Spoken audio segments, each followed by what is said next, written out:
जय श्रीराम.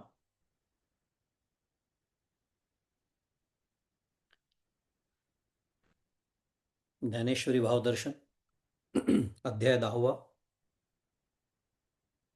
आणि ओवी क्रमांक 35. इथपर्यंत आपला अभ्यास मागच्या वेळेला आपला झाला होता. साधारण ओवी क्रमांक 20 ते 35 असं आपण मागच्या वेळेला चिंतन केलं होतं. विषय सुरू आहे आपला 10व्या अध्यायाचा. 10व्या अध्यायाचं प्रस्तावना रूप विवेचन गेले 2 सत्र झालेलंच आहे. पण आत्ता जो आपला चालू विषय आहे तो म्हणजे या अध्यायाच्या सुरुवातीला माऊलींनी जे आपल्या श्रीगुरूंचं, सद्गुरूंचं, निवृत्तीनाथ महाराजांचं जे सगळं पूजन केलं आहे म्हणूया, मंगल केलेलं आहे म्हणूया, त्यांच्या सामर्थ्याचं वर्णन केलेलं आहे, त्यांचा अवर्णनीय महिमा कसा आहे ते सुद्धा माऊलींनी सांगितलेलं आहे. आणि ही श्रीगुरूंची कृपा आहे की हा गीतारूपी ठेवा मी तुमच्या समोर ठेवू शकतो आहे, असा हा अत्यंत विनम्र भाव माऊलींनी आपल्या हृदयात धारण केलेला आहे. आणि त्या वर्णनाच्या, सद्गुरूंच्या सामर्थ्याच्या वर्णनाच्या, त्या सद्गुरूचं जे स्वरूप आहे, पारमार्थिक स्वरूप म्हणूया, त्या तत्वाचं, त्याचं सगळं वर्णन आपण बघितलं. आणि त्यानंतर माऊली पुन्हा एकदा भगवद्गीतेच्या भाष्याकडे म्हणूया, टीकेकडे वळते आहे.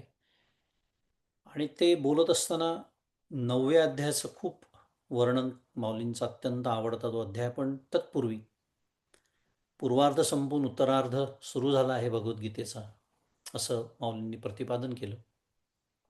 कारण 9 अध्याय झाले, हा 10वा अध्याय आहे. आणि सांगत असताना प्रत्येक अध्यायामध्ये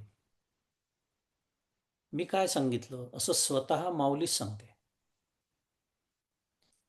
त्याचा आपण विचार केला की मला ते सोडून जर भलतं काहीतरी त्या अध्यायात दिसत असेल तर माझ्या चिंतनामध्ये, माझ्या अभ्यासामध्ये मी दुरुस्ती करून घेतली पाहिजे, असा त्याचा सरळ अर्थ आहे.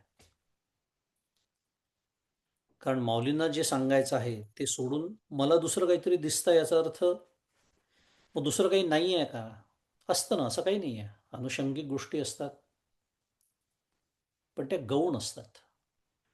ते सांगणं हा हेतू नाही आहे. जसं माऊलींचे दृष्टांत तर भरपूरच आहेत प्रत्येकच अध्यायामध्ये, पण तो दृष्टांत द्राष्टांतासाठी येतो. दाष्टांतासाठी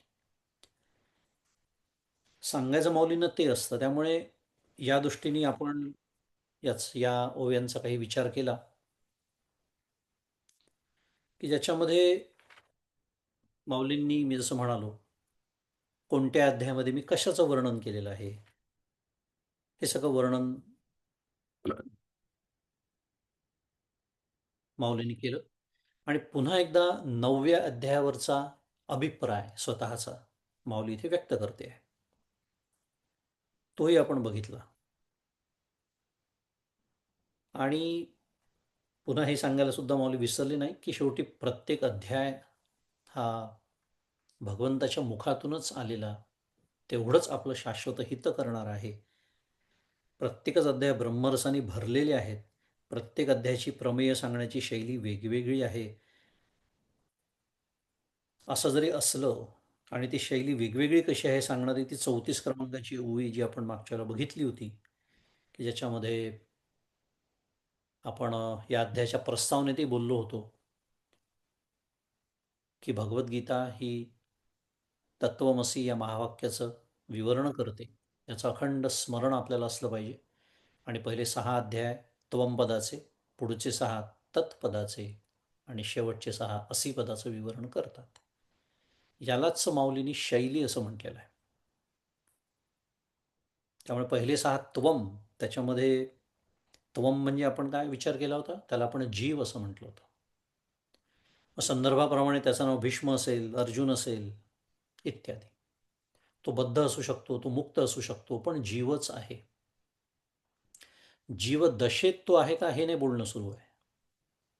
स्वरूपाने जीव आहे. आणि त्या त्वमपदाचं वर्णन सगळं पहिल्या 6व्या अध्यायात येतं. हे सगळं माऊलींनी ह्याच पद्धतीने मांडणी फार सुंदर एका ओवीमध्ये. हे ज्ञानेश्वर महाराजांचं एक वैशिष्ट्य, की फार मोठा आशय पण अक्षरशः या 4 चरणांच्या एका ओवीमध्ये माऊली सिद्ध करतात. आणि ती ही 34 क्रमांकाची ओवी आहे, की एक जाणूनिया बोलती, एक ठाय ठाय जाणविती, एक जाणो जाता हारपती.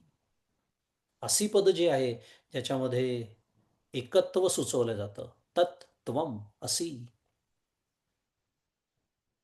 जीवो ब्रह्मैव नापरः. हे माऊलींनी अक्षरशः एका ओवीत सिद्ध केलेलं आहे सगळं. 6 अध्यायांचं सार. हे सामर्थ्य आहे माऊलींचं. जाणते गुणसी, त्याचा आपण विचार केला. आणि शेवटची ओवी जी आपण मागच्या अभ्यासात बघितली होती, की हे ऐसे अध्याय गीतेचे परी अनिर्वाच्यपण नवमाचे, तो अनुवादले हे तुमचे सामर्थ्य प्रभू. ते सर्वच अध्याय महत्त्वाचे आहे. 9व्या अध्यायाचं तर महत्त्व अवर्णनीयच आहे. पण त्या 9व्या अध्यायाचा मराठी भाषेत मी अनुवाद केला, हे सामर्थ्य माझं नाही. कोणाचं आहे? सद्गुरूंचं आहे. अखंड शिकत जायचं आहे, अखंड आपल्याला सतत स्मरण करायचं आहे. मी करता नाही, मी भोगता नाही. हे सुरुवातीला घोकावंच लागतं. साधनेच्या काळामध्ये कृत्रिमता असते, त्याच्यामध्ये काही बिघडत नाही. साधन हे कृत्रिमच असतं. कारण प्रश्न निर्माण होतो, मग कृत्रिम साधनाने अकृत्रिम आत्मस्वरूपाची प्राप्ती कशी होईल? साधनेने आत्मस्वरूपाची प्राप्ती होतच नसते. त्या कृत्रिम साधनेने जो कृत्रिम प्रतिबंध आहे आपल्या, ज्याला ज्ञान म्हणतात, त्याच्या निवृत्तीसाठी साधन असतं. ते निवृत्त झाल्यानंतर ज्ञान ठेवलेलंच आहे. वेगळा विषय आहे. पण काही संकल्पना स्वच्छ स्पष्ट असल्या पाहिजे आपल्या मनामध्ये. त्यामुळे इतकी विनम्र भूमिका माऊली स्वतःकडे घेते आहे. सगळं श्रेय सद्गुरूंना देते आहे. त्याचाही आपण विचार केला, की त्यांच्या सद्गुरूंना विचारलं तेही त्यांच्या सद्गुरूंना देतील. कारण हे खरे सद्गुरू आहेत. स्वतः करता स्वतःला कोणी म्हणवतच नाही. हा सगळा विचार केला. आजच्या अभ्यासाकडे वळूया. 36 क्रमांकाची ओवी पुढे जाऊ. अहो एकाची शाटी तपिन्नली, एकी सृष्टीवरी सृष्टी केली, एकी पाषाणी वावनी उतरली, समुद्री कटके. काय पुन्हा आपला विषय सुरू आहे, की सद्गुरूंच्या सामर्थ्याचंच वर्णन अजून सुरू आहे. त्यांच्या कृपेमुळे मला हा अनुवाद कसा शक्य झाला, हे सांगण्यासाठी मौलींनी पुढे आता एक दोन दृष्टांत दिले. आता या ओवीचा अर्थ वाचूया, की अहो एकाची शाटी तपिन्नली म्हणजे काय, तर थोरांच्या सामर्थ्याने काय एक संभवत नाही. वसिष्ठ ऋषी हे विश्वामित्राला ब्रह्मर्षी मानत नव्हते. आता हे या दृष्टांताला पौराणिक संदर्भ आहे, त्यामुळे छोटीशी कथा वाचूया आपण. पण विश्वामित्र स्वतःला ब्रह्मर्षी समजत होते. आता हा वाद निवाड्याकरता ब्रह्मदेवाकडे गेला. ब्रह्मदेवाने सांगितले, याचा निवाडा करण्याकरता सूर्य, समुद्र आणि शेष यांना साक्षी करता बोलवा. विश्वामित्र गेले. तेव्हा प्रत्येकाने अडचण सांगितली. सूर्य म्हणाला, की मी आलो तर जगाला प्रकाश कोण देईल? गमतीचा विषय असं मलाही वाटतं. परमार्थाचा अभ्यास जेव्हा असतो, तेव्हा मी त्या अभ्यासाला गेलो तर प्रपंच कोण बघेल, असं वाटतं की नाही आपल्याला? रामकृष्ण हरी, पुढे जाऊ. सूर्य म्हणाला, मी आलो तर जगाला प्रकाश कोण देईल? समुद्र म्हणाला, मेघाला पाणी कोण देईल? शेष म्हणाला, पृथ्वीचा भार कोण घेईल? आता विश्वामित्रालाही त्यांची अडचण दूर करता आली नाही. नंतर वसिष्ठ गेले. त्यांनी शेषाच्या जागी दंडाची स्थापना केली आणि त्यावर पृथ्वीचा भार ठेवला.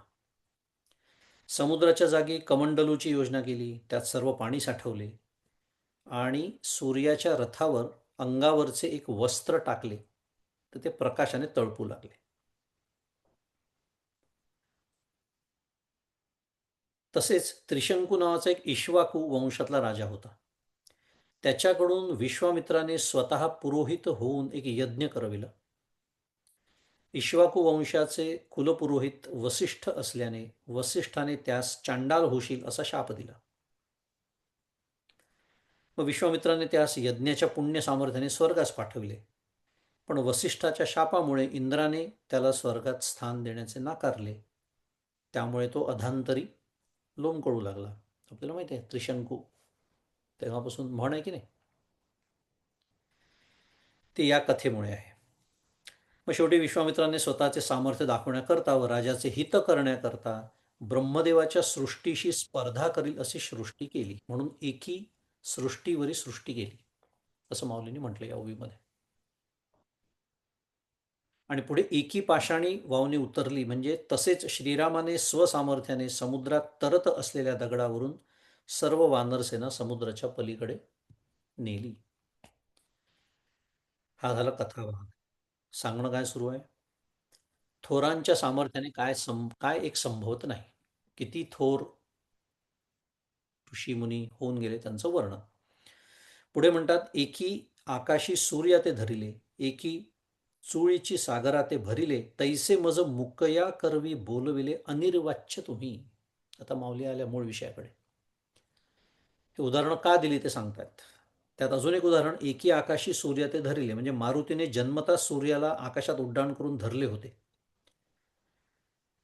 एकी चुळीची सागरा ते भरिले, म्हणजे कालेय नावाचे दैत्य समुद्रात राहत होते व ते रात्री समुद्राच्या बाहेर निघून यज्ञाचा विध्वंस करीत व ऋषी लोकांना त्रास देत असत. पण ते समुद्रात राहत असल्यामुळे इंद्राला त्यांचा नाश करणे अशक्य झाले. तेव्हा सर्व देव व ऋषी यांच्या विनंतीवरून श्री अगस्त्य ऋषींनी तपस्सामर्थ्याने एका चुळीत समुद्राला साठविले व पिऊन टाकले. सावरकरांच्या ने मजसीने या काव्यामध्ये उल्लेख आहे या कथेचा.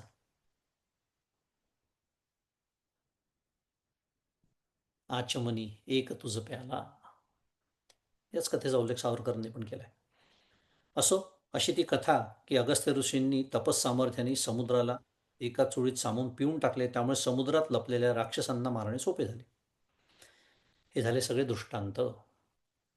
मूळ विषयाकडे येऊ. त्याप्रमाणे हे श्री गुरु स्वतः, आता पुन्हा एकदा ऐका माऊली स्वतःबद्दल काय म्हणते. तैसे मज मुकया करवी बोलविले, त्याप्रमाणे हे श्री गुरु मुका आणि अज्ञानी असलेल्या माझ्याकडून शब्दाने ज्याचे वर्णन करता येत नाही, अशा 9व्या अध्यायाचा अभिप्राय तुम्ही बोलविला. अनिर्वाच्य जे आहे ते तुम्ही माझ्याकडून बोलवून घेतलं. हे काय आहे? हे तुमचे सामर्थ्य आहे. पुन्हा एकदा ज्ञानेश्वर महाराज आपल्या श्रीगुरूंच्या सामर्थ्याचं वर्णन करतायत.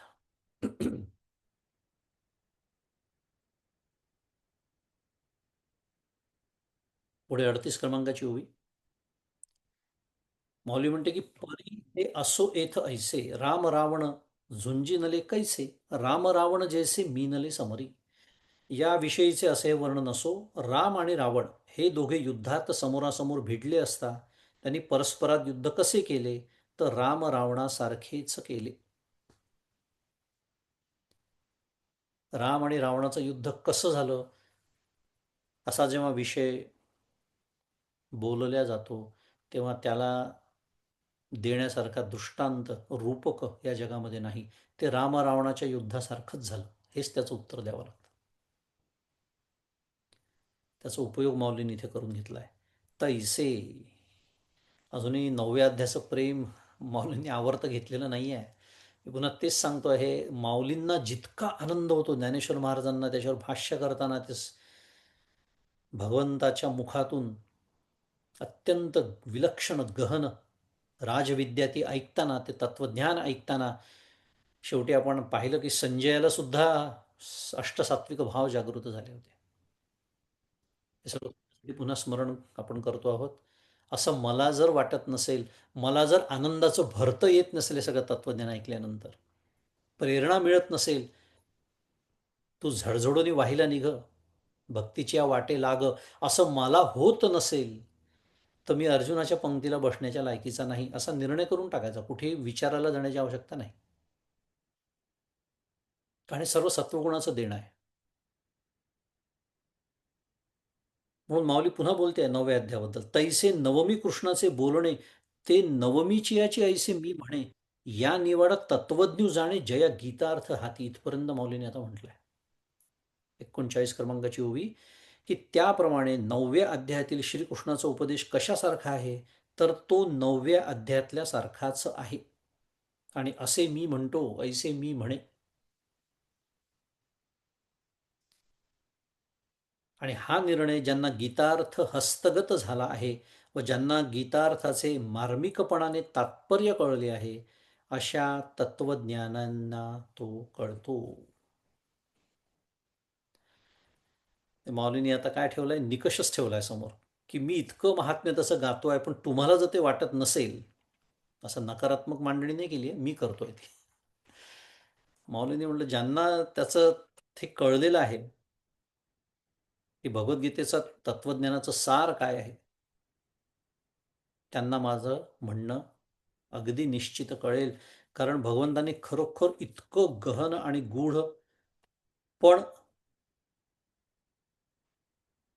अगदी थेट तत्वज्ञानाचा गाभा असलेलं, जसं प्रत्यक्षावगमम धर्म्यम सुसुखम कर्तुमव्ययम, एक उदाहरण मी दिलं होतं मागच्याला. ही एकच ओवी, की मोटके गुरुमुखे उदयजत दिसे आणि हृदयी स्वयंभची असे. किती थेट आणून भिडवलं पहा.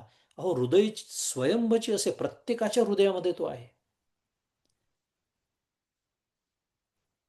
म्हणून तर अजूनही मला जर असं वाटतं, की मी माझं जीवन फार व्यस्त आहे आणि माझ्या घरात खूप अडचणी आहेत आणि माझी साधनाच होत नाही, त्याचं गणितच चुकलेलं आहे.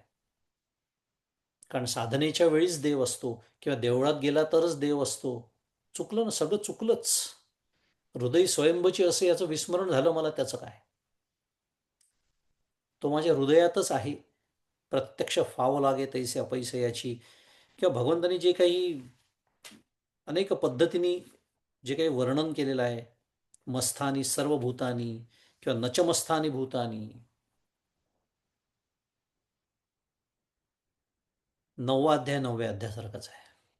एवढंच बोलूया. खूप आपण त्याचा अभ्यास केलाय, चिंतन केलंय, पण वेळ मिळाला, संपूर्ण ज्ञानेश्वरी भगवद्गीता वाचायला, अभ्यासाला वेळ नसेल, वारंवार 9व्या अध्यायाचं चिंतन करत जा.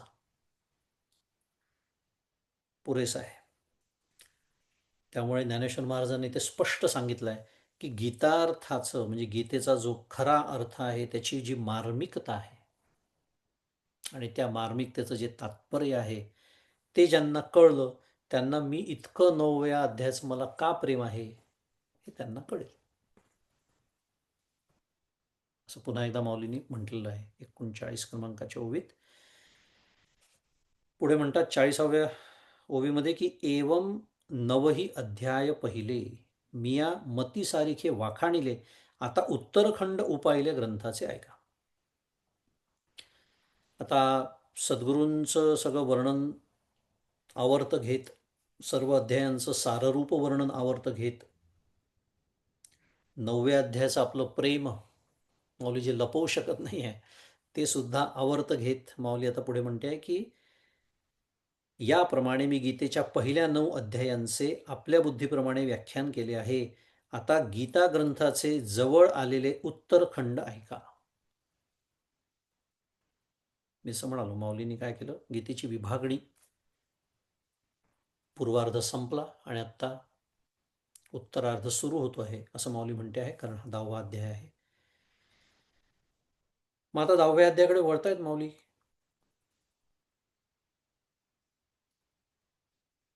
आणि 10व्या अध्यायामध्ये आता आपल्याला कशाचं वर्णन ऐकायला मिळणार आहे, आणि ते वर्णन मी आता आपल्या मराठी प्राकृत भाषेत करणार आहे. अशी थोडी प्रस्तावना आता ज्ञानेश्वर महाराज करतायत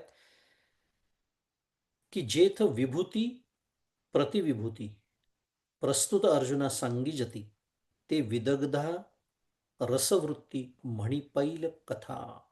41 क्रमांकाची ओवी की या प्रस्तुत अध्यायात मुख्य विभूती आणि गौण विभूती अर्जुनाला सांगितल्या जातील आणि ती विभूतींची कथा वाक्चातुर्ययुक्त रसाळपणाने सांगितलेली जाईल.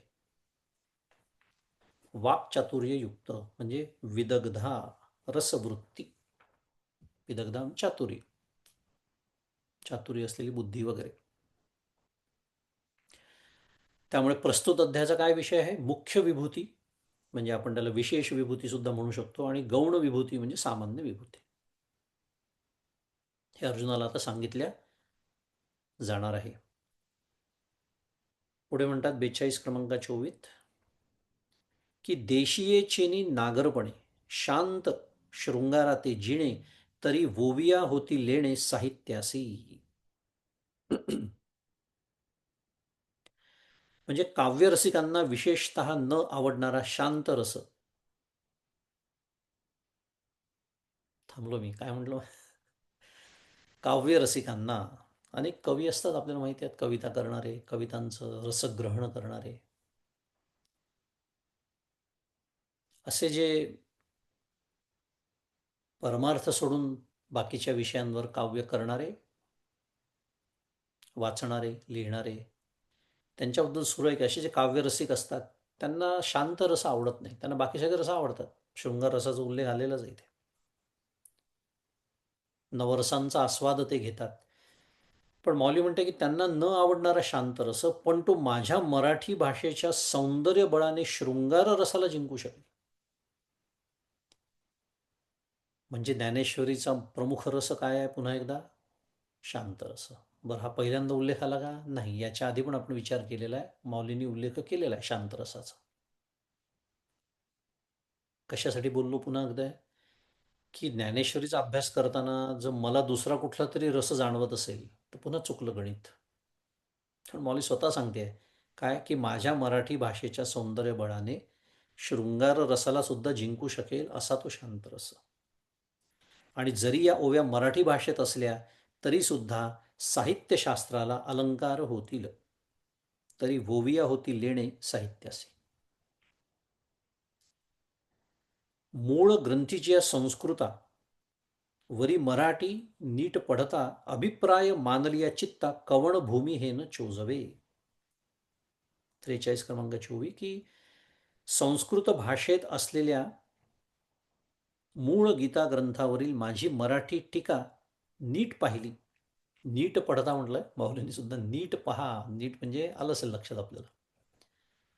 अभ्यासपूर्वक नीट बघितली, ती पाहिली म्हणजे अर्थदृष्टीने वाचली आणि त्यातील गंभीर अभिप्राय मनाला योग्य प्रकाराने पटल्यानंतर अभिप्राय मानलीय चित्ता वाचकास असा संभ्रम निर्माण होईल.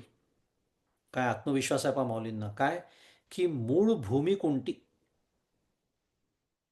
ओवीला गीतेचा आधार का गीतेला ओवीचा आधार?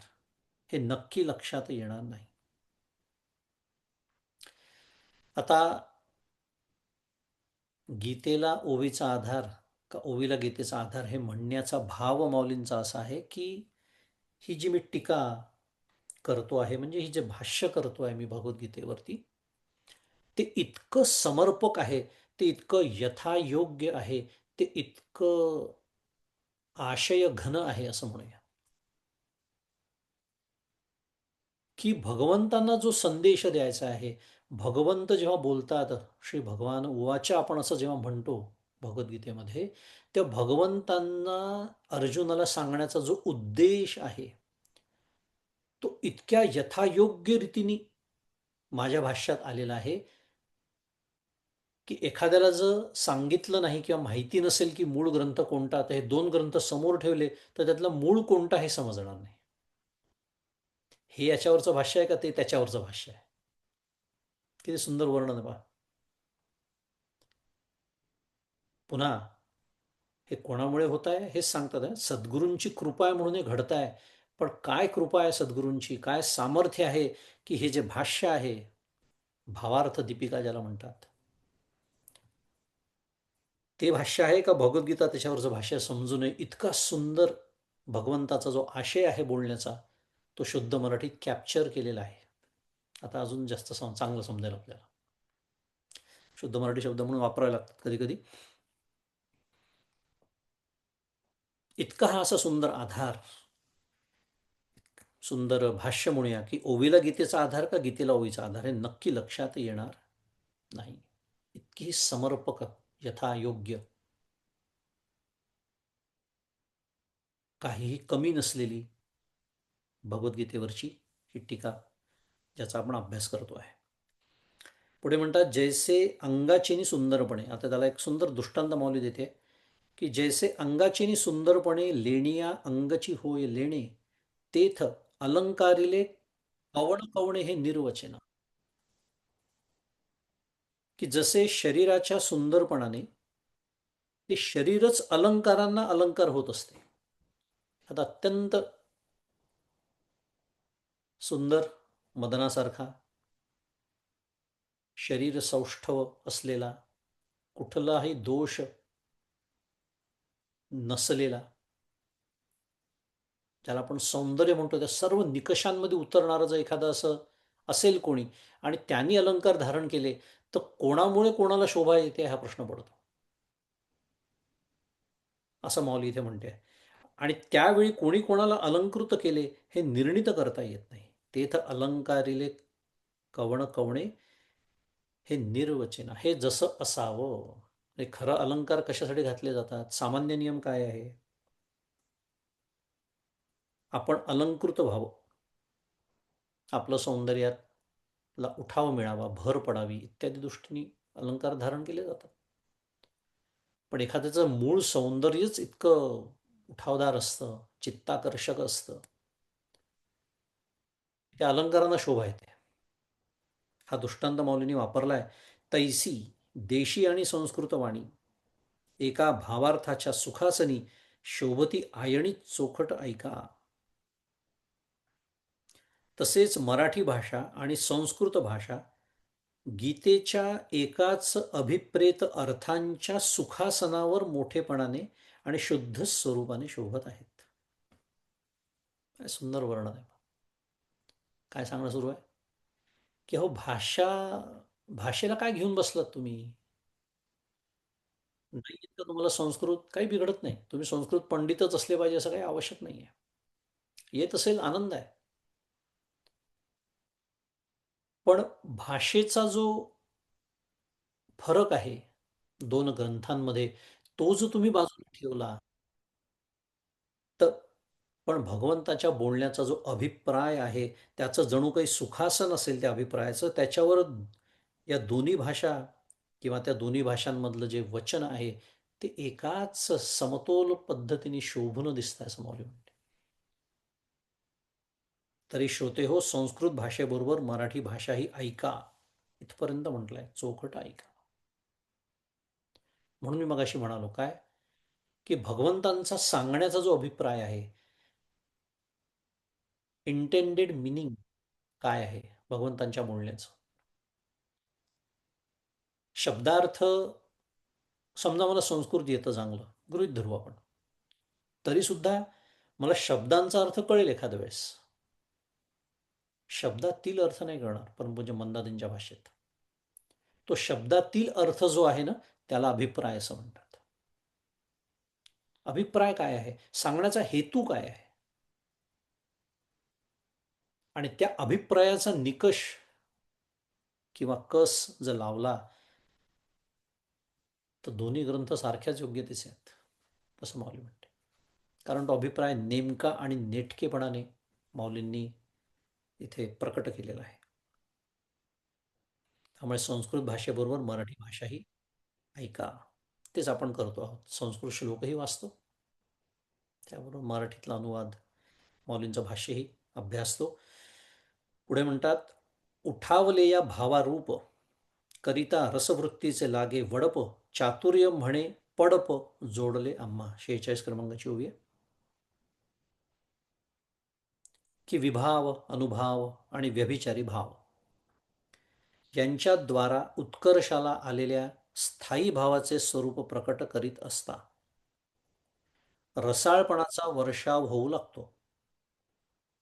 तेव्हा वाक्चातुर्य म्हणते की आम्हाला या रसाळपणामुळे चांगलीच प्रतिष्ठा मिळाली. आता विभाव, अनुभाव, व्यभिचारी भाव आत्तापर्यंत 3-4 वेळा आपला विचार करून झाला आहे, त्यामुळे आता पुन्हा ते बोलण्याचं नाही. रस निष्पत्ती करता त्याचे हे माध्यम आहेत आणि आपला जो स्थायी भाव असतो त्याला प्रकट करण्याचे ते माध्यम आहेत. एवढंच बोलतो आणि पुढे जातो सध्या.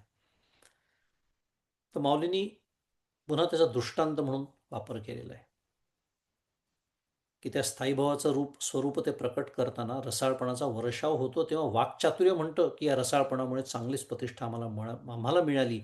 तैसे पुन्हा एकदा हा दृष्टांत दिलाय. तैसे देशियेचे लावण्य हिरोनी रसा आणिले तारुण्य मग रचिले अगम्य गीता तत्व.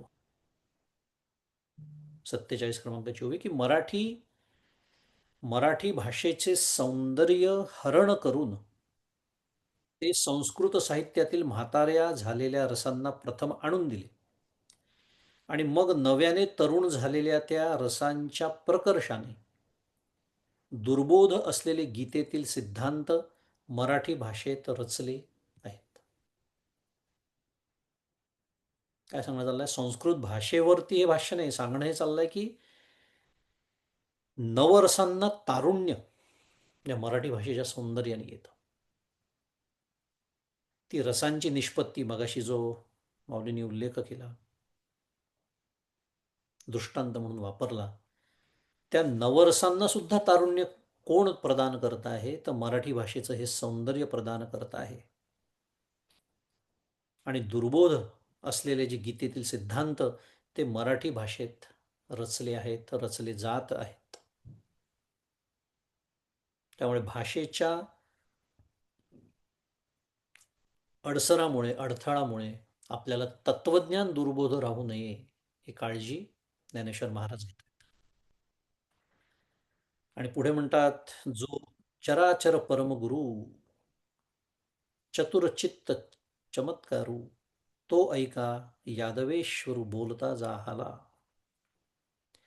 आता आता प्रारंभ होणार आहे 10व्या अध्यायाच्या पहिल्या श्लोकाला.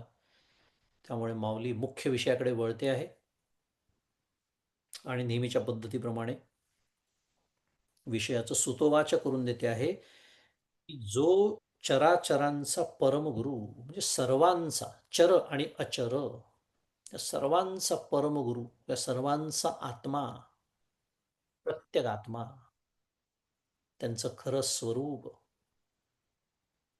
असं हे परब्रह्म जिथे हे श्रीकृष्ण नावाने प्रकट झालेलं आहे, त्या अर्जुनाचं भाग्य बघा. तो चराचरांचा परमगुरु चतुरांच्या चित्ताला आश्चर्यभूत.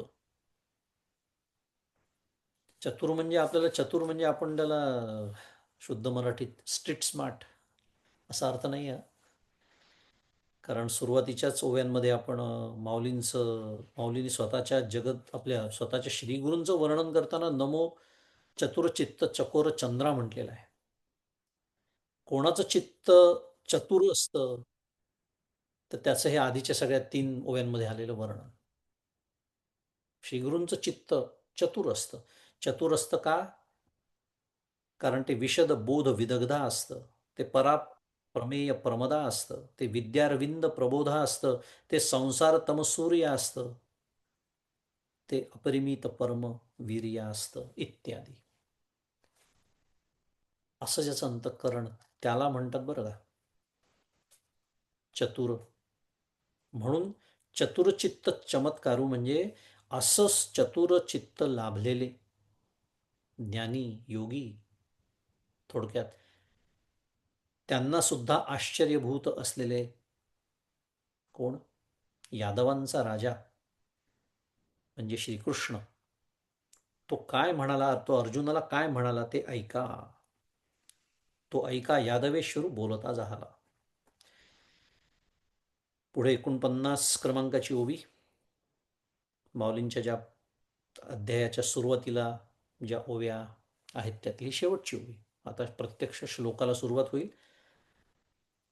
ती ओवी आहे की ज्ञानदेव निवृत्तीचा म्हणे, ऐसे बोलिले श्रीहरी तेणे, अर्जुना आघवियाची मातू अंतःकरणे, धडवता आहासी. निवृत्तीचे दास ज्ञानदेव म्हणतात, श्रोते हो, श्रीकृष्ण अर्जुनाला असे म्हणाले की अर्जुना, गीतेतील सर्व गोष्टी ऐकण्याविषयी तू आता अंतःकरणाने धड झालेला आहेस. म्हणजे काय, तर तुझ्या अंतःकरणात वैराग्य निर्माण झाल्यामुळे सांगितलेले ज्ञान स्थिर राहणार आहे. भगवंत काय म्हणतात आहे अर्जुनाला? मी जसं म्हणालो, नेहमीच्या आपल्या पद्धतीप्रमाणे माऊलींनी काय करून दिलेलं आहे आपल्याला? प्रस्तावना करून दिलेली आहे. पुढच्या श्लोकाचं सुतोवाच करून दिलेलं आहे. कारण पुढच्या म्हणजेच पहिल्या श्लोकामध्ये एक शब्द येणार आहे ज्याला प्रियमाणाय असं भगवंतांनी म्हटलेलं आहे अर्जुनाला. प्रियमाणाय.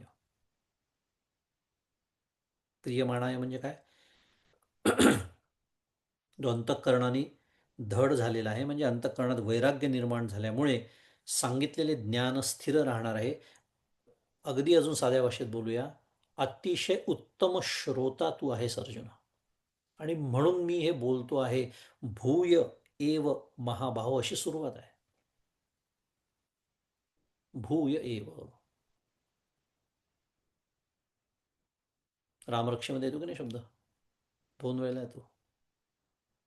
भूयो भूयो नमाम्यहम. थोडं लक्ष द्यायचं संस्कृतकडे, लक्षात येतं आपल्याला काही गोष्टी. तिथे तोच अर्थ आहे. बघूया. अशी 49 क्रमांकाची ओवी 10व्या अध्यायातल्या पहिल्या श्लोकाकडे आपण वळतोय.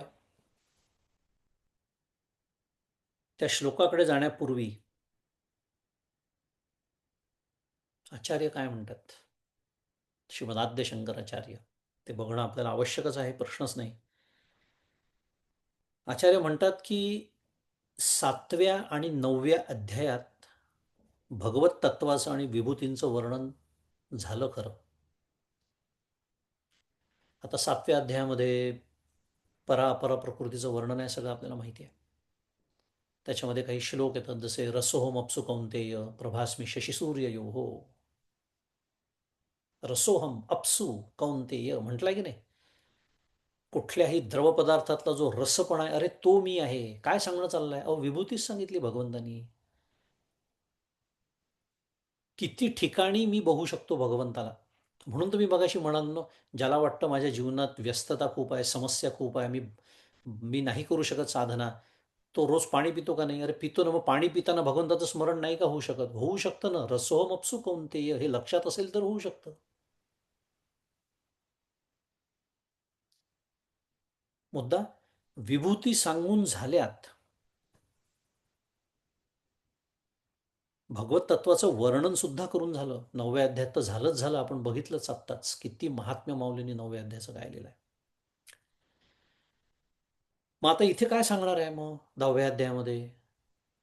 विभूतीचं वर्णनच आहे ना. कारण मग आचार्य म्हणतात की अथ इदानीम येषु येषु भावेषु चिंत्यो भगवान ते ते भावा वक्तव्याः. अथ अथ म्हणजे नंतर, आता हे वर्णन झाल्यानंतर म्हणजे काय, 7व्या आणि 9व्या अध्यायामध्ये इदानीम इथे काय सांगणार? येषु येषु भावेषु चिंत्यो भगवान, की भगवंताचं चिंतन ज्या ज्या भावानी करणं योग्य. फार सुंदर पैलू आहे. विभूती शब्द खूप वेळा ऐकला असतो आपण. पण विभूती म्हणजे नेमकं काय, तर कोणकोणत्या भावानी मला भगवंताचं चिंतन करता येऊ शकतं. म्हणजे किती सुंदर एक साधन आपल्या हातात, 24 तासाची साधना करण्याचं मार्मिकता म्हणूया, अनुसंधानाची मार्मिकता म्हणूया, अनुसंधानाचं साधन म्हणूया, आपल्या हातात येणार आहे. त्यामुळे भगवंताचं चिंतन ज्या ज्या भावाने करणे योग्य, त्या त्या भावांचं वर्णन आता करायला हवं. कारण भगवत तत्वाचं वर्णन तर आधी केलेलं असलं, जसं आपण आत्ता बघितलं 7व्या 9व्या अध्यात वगैरे, तरी ते दुर्विज्ञेय असल्यामुळे त्याचं वर्णन करायला हवं. ते दुर्विज्ञ राहू शकतं. मगाशी आपण 9व्या अध्यायात ते आपण भगवंत सारखं सांगतात आहे, मस्थानी सर्व भूतानी, आणि पुढे म्हणतात नच मस्थानी सर्व भूतानी.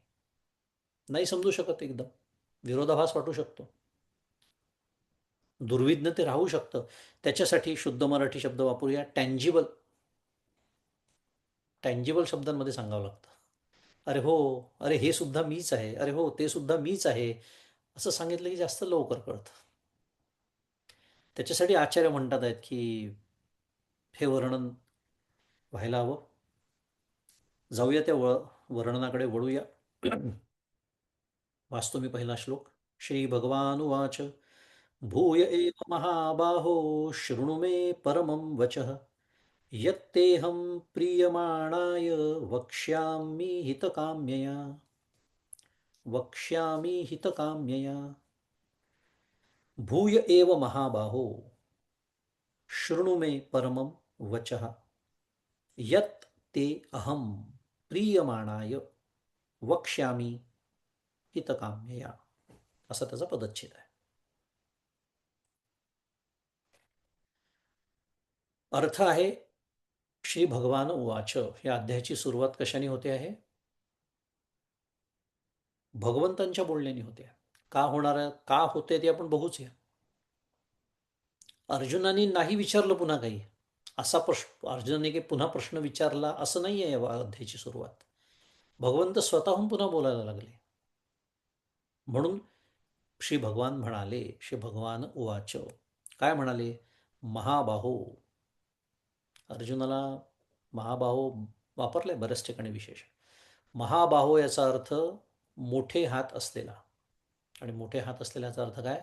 सामर्थ्यवान बाहू असलेला, ज्याच्या बाहूमध्ये प्रचंड सामर्थ्य आहे, शत्रूचा निपात करण्याचं सामर्थ्य आहे, युद्ध जिंकण्याचं सामर्थ्य आहे, त्याला महाबाहू असं म्हणतात. कर्तृत्ववान आहे वगैरे वगैरे. अशा महाबाहू अर्जुना, तू पुनरपी म्हणजे भूय, भूयो भूयो नमाम्यहम, मी जे म्हणालो ना, पुनः पुन्हा.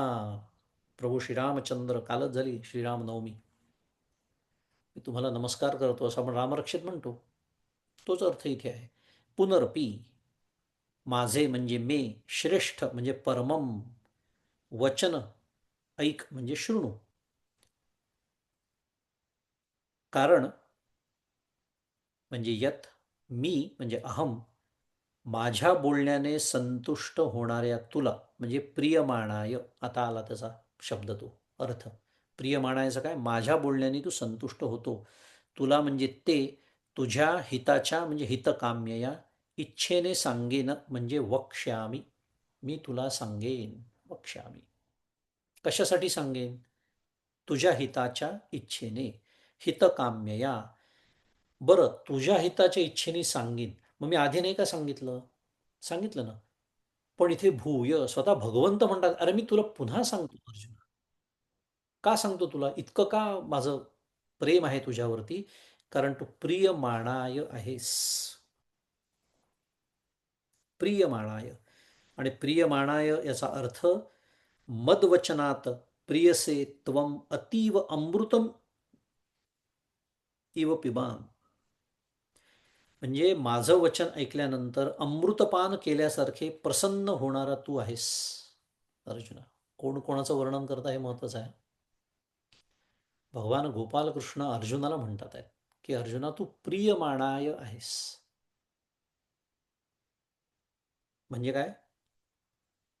मदवचनात प्रियसे त्वम अतीव अमृतम इव पिबान. जणू ते अमृतपान करायला मिळत आहे, किंवा अमृतपान केल्यानंतर जो आनंद होतो त्याच्यापेक्षा जास्त आनंद माझं वचन ऐकल्यावर तुला होतो.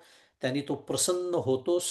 तुझा तो आनंद, तुझी ती प्रसन्नता अखंड वाढती राहते आहे. म्हणून मी तुला पुन्हा एकदा माझं हे वचन सांगतो.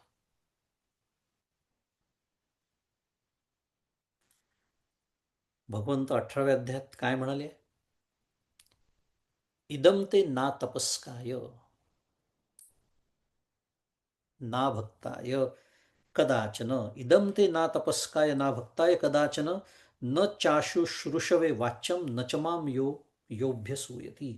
त्यातला शब्द फार महत्वाचा आहे म्हणून मला आठवला तो श्लोक काय, न चाशु श्रुषवे. म्हणजे काय, ज्याची ऐकण्याची इच्छा नाही त्याला सांगू नये.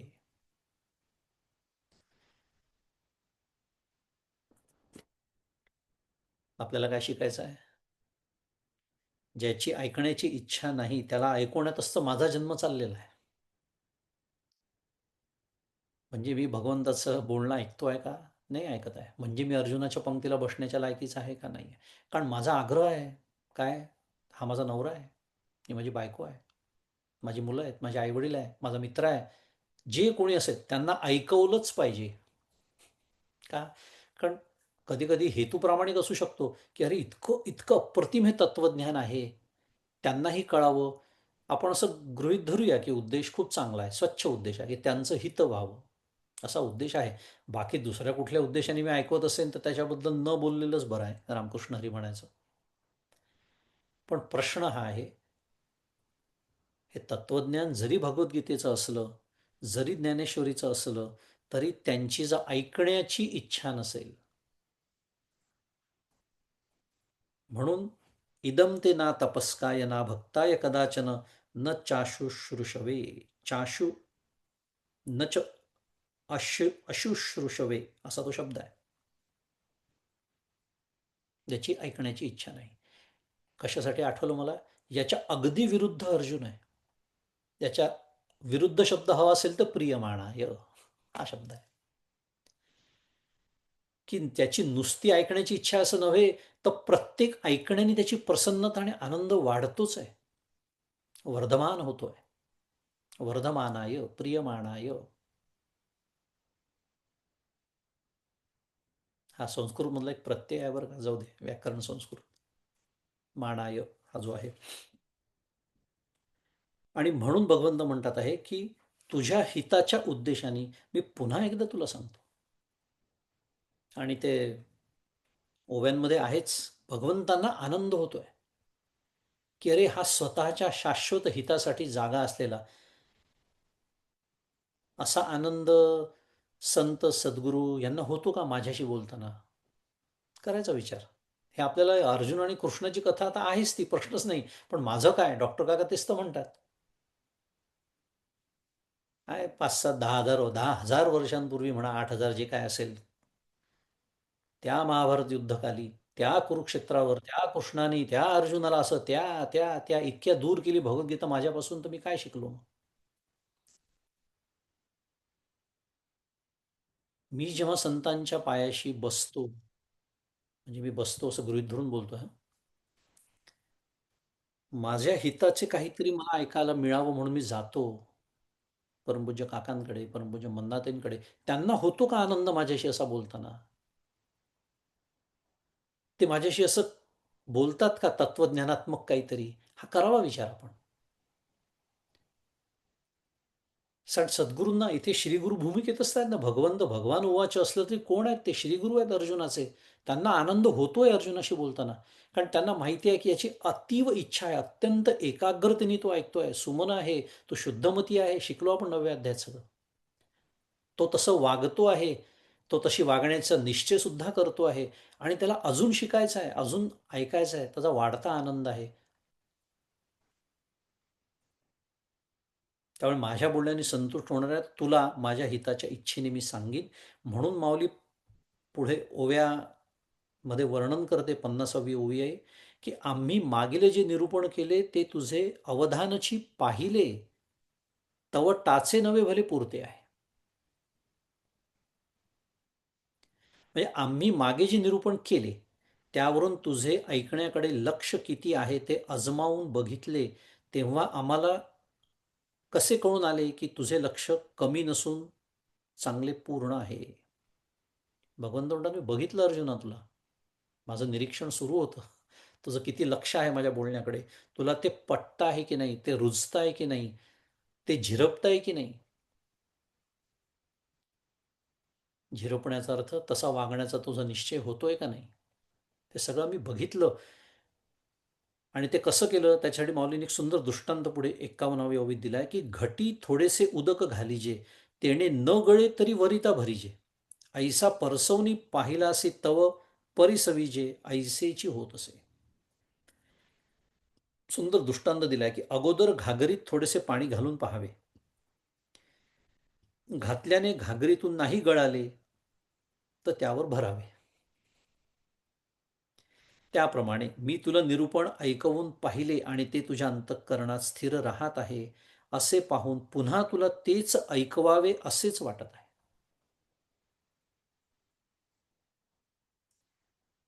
आपला विषय तो सुरू होता. काय? की भगवंतानं त्याला ऐकवावं असं वाटतंय. पुन्हा एकदा ऐकवावं असं वाटतंय तत्वज्ञान. का? कारण तो श्रोता कसा आहे हे स्वतः भगवंत वर्णन करत आहेत. अर्जुन कसा श्रोता आहे? असं माझं होतं का? असं श्रीगुरूंना कोणी असेल, श्रीगुरूच असतील माझे असं नाही, संत सद्गुरू कोणाचे मी दर्शनाला जातो तेव्हा त्यांना माझ्याकडे बघून असं बोलावं असं वाटतं का माझ्याशी? कोणत्या हिताच्या, या शाश्वत हिताच्या गोष्टी. तुमची तब्येत कशी आहे आणि पाऊस पडला का आणि थंडी कशी आहे या गोष्टींबद्दल नाही बोलत आहे मी. रामकृष्ण परमहंसांना व्हायचा की नाही आनंद स्वामी विवेकानंद आल्यानंतर? बाकी शिष्य नव्हते का? होते ना. पण विवेकानंद असेच अर्जुनासारखे शिष्य होते म्हणून आनंद होतोच. सद्गुरूंना का नाही होणार? कारण माहिती आहे की इथे मी काहीही बोललो तरी ते वाया जाणार नाही आहे. अन्यथा सद्गुरू तुम्ही विचाराल तर सांगतीलच. काहीतरी एखादा प्रश्न विचारला सांगतातच. ते तर कर्तव्यच आहे त्यांचं. ते तर दयाळू आहेतच.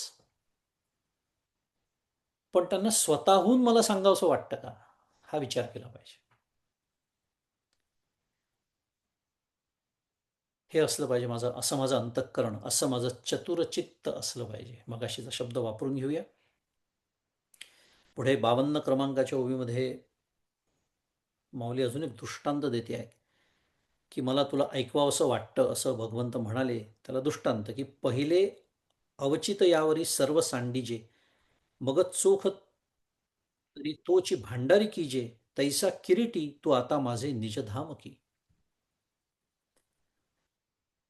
की जसं अकस्मात घरी आलेल्या अनोळखी माणसावर सर्व धन सांभाळण्याची जबाबदारी टाकावी. प्रथम कोश संरक्षक शिपाई म्हणून त्याची नेमणूक करावी आणि नंतर तोच मनुष्य प्रामाणिक आहे असे जर दिसून आले तर त्यालाच पुढे कोशाधिकारी करावे. त्याप्रमाणे हा झाला दृष्टांत. अर्जुना, पूर्वी तू श्रोता होतास पण आता माझे तत्वज्ञान राहण्याचे घर झाला आहेस. काय वर्णन आहे पहा. आधी तू श्रोता होतास म्हणजे ऐकच होतास, मी तुला सांगत होतो एवढंच होतं फक्त. पण आता माझ्या लक्षात आलंय की तू कुठल्या प्रकारचा श्रोता आहेस. याचा उलटा एक श्रोता याच अध्यायाच्या सुरुवातीला मौलींनी दाखवून दिला, ज्याला रेडा शब्द वापरला मौलींनी. मी कोणाबद्दल बोलतोय लक्षात आलं असेल. तोही श्रोताच होता पण त्याला रेडेची उपमा द्यावी लागली. हेच तत्वज्ञान ऐकून ढिम्म हल्ला नाही तो. आणि त्या संजयाचं काय झालं, अर्जुनाचं काय होतंय. त्यामुळे पूर्वी तू श्रोता होतास पण आता काय आहेस, माझं तत्वज्ञान राहण्याचं घर झालंयस. म्हणजे जो मी तत्वज्ञान या जगात कोणाला सांगीन, पुढे तर माहिती आहे 11व्या अध्यायात विश्वरूप दर्शन आहे. भाग्यवान आहे अर्जुन. इतकं प्रेमाने भगवंतांना बोलावं असं वाटतंय अर्जुनाशी, इतक्या प्रेमाने श्री गुरूंना माझ्याशी बोलावं असं वाटलं पाहिजे. आणि ते तेव्हाच शक्य होतं जेव्हा जाणतेनी गुरु भजीजे तेणे कृतकार्य होईचे. जैसे मूळ सिंचने सहजे शाखा पल्लव संतोषते, माऊली म्हणते. कारण इथे जाणतेनी गुरु भजीजे, याचे गुरुचं भजन करायचा अर्थ आहे त्यांनी दिलेलं साधन इतक्या नियमित आणि इतक्या कटाक्षाने आग्रहाने मी पाळलं पाहिजे की माझी ती साधनेतली प्रगती पाहून श्रीगुरूंना बोलावं असं वाटलं पाहिजे की आता पुढचं सांगावं, पुढचा टप्पा कोणता आहे आता. याला म्हणतात श्रीगुरूंना माझ्याशी बोलावं असं वाटलं पाहिजे. असं जाणतीने गुरु भजीचे तेणे कृतकार्य होईचे. त्यामुळे भगवंत म्हणतात की माझं तत्वज्ञानाचं राहण्याचं जणू काही घर तू झालेलं आहेस. ऐसे अर्जुना येऊ ते सर्वेश्वरे पाहुनी बोलिले अत्यादरे, गिरी देखुनी सुभरे मेघू जैसा. की याप्रमाणे सर्वांचा नियंता असलेल्या श्रीकृष्णाने अर्जुनाला एवढ्या मोठ्या अधिकाराचा असलेला पाहून आदराने बोलण्यास प्रारंभ केला. पाहुनी बोलिले अत्यादरे. कोण कोणाशी आदराने बोलत आहे? आलं लक्ष? माऊली वर्णन करते आहे. का? अरे अर्जुनाचा अधिकार तसा आहे. का नाही वाटणार आदर? का नाही वाटणार प्रेम श्रीगुरूंना सुद्धा? ते म्हणतात ना संगीताच्या क्षेत्रात, हा माझा खरा चेला आहे, असं गुरूंना वाटतं की नाही?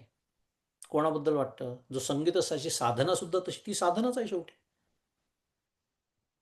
त्याला पुढचं पुढचं द्यावंसं वाटतं जर खरे गुरु असतील तर. जेवढं ज्ञान माझ्याकडे आहे तेवढं ते द्यायलाच बसलेले आहे. मी घ्यायला बसलो आहे का हा प्रश्न आहे फक्त.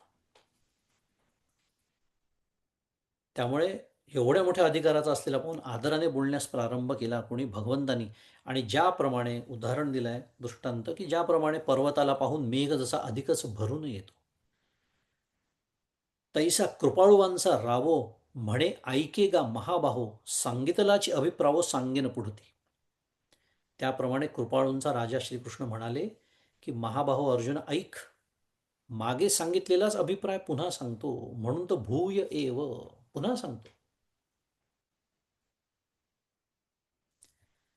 पै प्रतिवर्षी क्षेत्र पेरिजे, जव जव वाढी देखिजे, तव तव नुबगिजे वाहो करिता.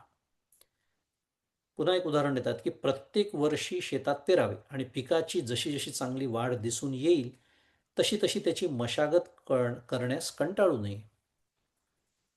पुढत पुढती पुटे देता, जोडे वानियेची अधिकता, म्हणून सोने पांडुसुता शोधूची आवडे.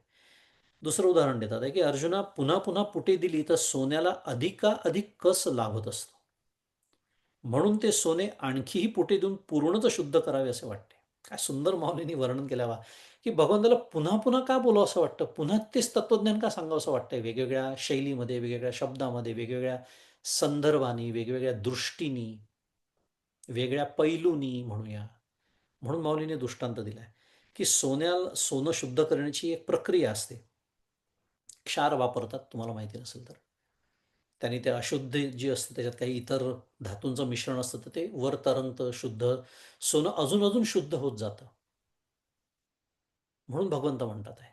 म्हणून माऊलीने हा दृष्टांत दिलाय की ते सोने आणखी पुटे देऊन पूर्णच शुद्ध करावं, अधिकाधिक कस त्याला लाभत जावा, 24 कॅरेट ते व्हावं त्याच्यासाठी. म्हणून तैसे, हा झाला दृष्टांत, तैसे येथ पार्था तुझा आभार नाही सर्वथा, आम्ही आपुलियाची स्वार्थ बोलू पुढे, इथपर्यंत म्हटलेलं आहे. की त्याप्रमाणे अर्जुना या विषयात तुझ्यावर आमचा मोठा उपकार आहे असं मुळीच नाही. म्हणजे तत्वज्ञान सांगून मी तुझ्यावर खूप उपकार करतोय असं मुळीच नाही. आम्ही आमच्याच स्वार्थाकरता तुझ्याशी एकदा बोलूनही पुन्हा बोलत आहोत. तुझ्याशी बोलून अरे मलाच आनंद प्राप्त होतो. पुन्हा हा निकष आपल्याला लावून घ्यावा. संतांना होतो का आनंद? आता तुकाराम महाराज उदाहरणार्थ, तुकाराम महाराज असं म्हणाले की विठ्ठला मला रजोगुणी माणसाचं तोंड दाखवू नको, म्हटलंय की नाही तुकाराम महाराजांनी? म्हटलंय. समजा आज तुकाराम महाराज असते आणि मी त्यांना भेटायला गेलो असतो, तर त्यांनी मला पाहून हा अभंग लिहिला असता का? असा विचार करायचा. मुद्दा तो सुरू आहे आपला की जिथे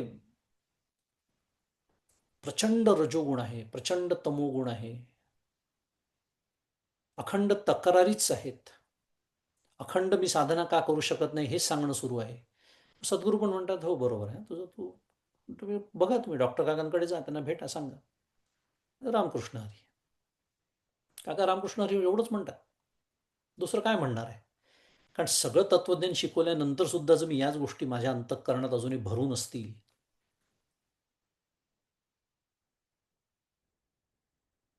तर विषय हा सुरू आहे की माझ्याशी बोलून त्यांना आनंद प्राप्त होईल का? होणं शक्य नाही आहे. कारण अशा अवस्थेत मी त्यांच्याकडे गेलो असेल तर मी परमार्थाचं काय बोलणं होणार आहे माझं त्यांच्याशी? काहीच नाही. अवांतरच होणार. कारण आता आलोच आहे, काहीतरी बोललं पाहिजे. तसं नाही आहे इथे. भगवंत म्हणतात आमच्या स्वार्थ म्हणजे माझ्या स्वार्थाकरता मी तुझ्याशी बोलतोय, इथपर्यंत भगवंत म्हणतात आहेत. आणि फार सुंदर दृष्टांत दिला आहे पुढच्या 58 क्रमांकाच्या ओळीत, की जैसे बाळका लेवविजे लेणे, तया शृंगाराते बाळ काही जाणे, परी ते सुखाचे सोहळे भोगणे माऊली दिठी. की जसे मुलाला दागिने घातले जातात तेव्हा त्या दागिन्यांना मूल जाणते काय, पण तो सुखाचा सोहळा आई आपल्या दृष्टीने भोगते. ते आईसाठी सुरू आहे सगळं, बाळासाठी नसतं. त्या बाळाला तर काहीच कळत नाही कोणते दागिने घातले, सोन्याचे आहे का प्लास्टिकचे आहे. आईला तो आनंद होत असतो. तैसे तुझे हित आघवे, जव जव का तुझ फावे, तव तव आमुचे सुख दुणावे ऐसे आहे. त्याप्रमाणे माझ्या बोलण्याने तुझे संपूर्ण हित जसे जसे का तुझ्या अनुभवास येत आहे, तसे तसे आमचेही सुख दुप्पट वाढत आहे. असाच हा कार्यकारण संबंध आहे. म्हणून मी त्या 18व्या अध्यायातल्या श्लोकाची आठवण करून दिली. इदम तू ना भक्ताय ना तपस्काय. जो तप जो तपश्चर्या करत नाही, जो अभक्त आहे म्हणजे ज्याची माझ्यावर श्रद्धा नाही, न चाशुश्रूषवे, ज्याला ऐकण्याची इच्छा नाही, त्याला भगवद्गीता म्हणजेच ज्ञानेश्वरी म्हणजेच परमार्थ सांगू नये. उपयोग नाही, सांगू नये कारण उपयोग नाही. माझा आग्रह नसावा तिथे. पण इथे हा कार्यकारण संबंध आहे. भगवंताचं सुख वाढतंय असं भगवंत म्हणतायत. आता अर्जुना असो हे विकडी मज तुझी आवडी, म्हणून तृप्तीची सवडी बोलता न पडे. आता हे अलंकारिक बोलणे असो, माझे तुझ्यावर प्रेम आहे हे स्पष्ट आहे, म्हणून कितीही बोलत असता तृप्तीला मर्यादा पडत नाही. म्हणजे काय, साध्या भाषेत मी तृप्त झालो असं मला वाटतच नाही, अजून बोलावं असं वाटतं तुझ्याशी.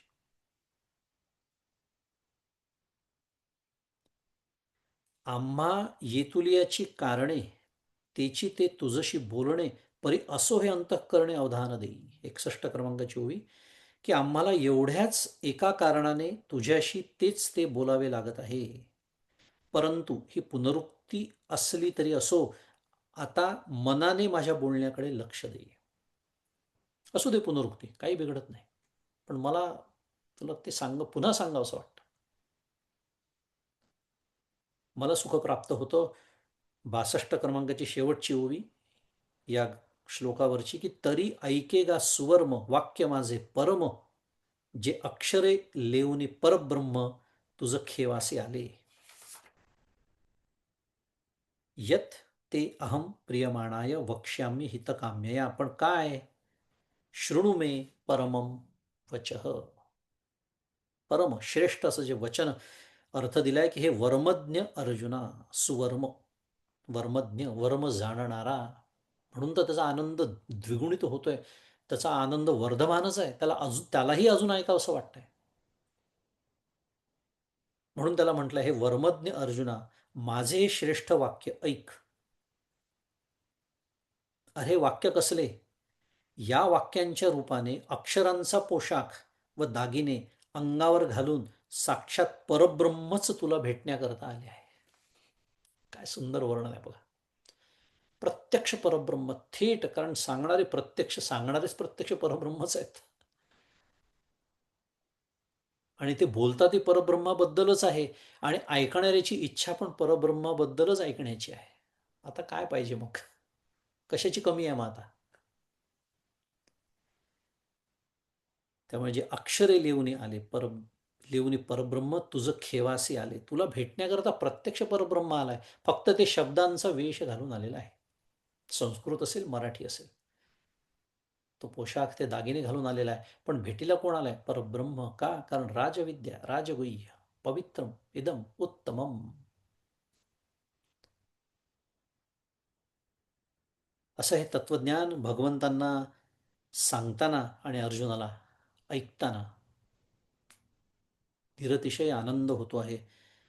असा आनंद आपल्या सर्वांना व्हावा, आणि त्याच्यासाठी म्हणून आवश्यक असा सत्वगुण संपन्न आपण सर्वांनी व्हावं. आपल्या अंतःकरणात त्या सत्वगुणाचा परिपोष व्हावा, आणि त्याकरता म्हणून त्या प्रमाणात माझ्या अंतःकरणातला रजोगुण आणि तमोगुण कमी व्हावा, अशी सदिच्छा भगवान श्री गोपालकृष्ण, माऊली श्री ज्ञानेश्वर महाराज आणि सद्गुरूंच्या चरणी करतो.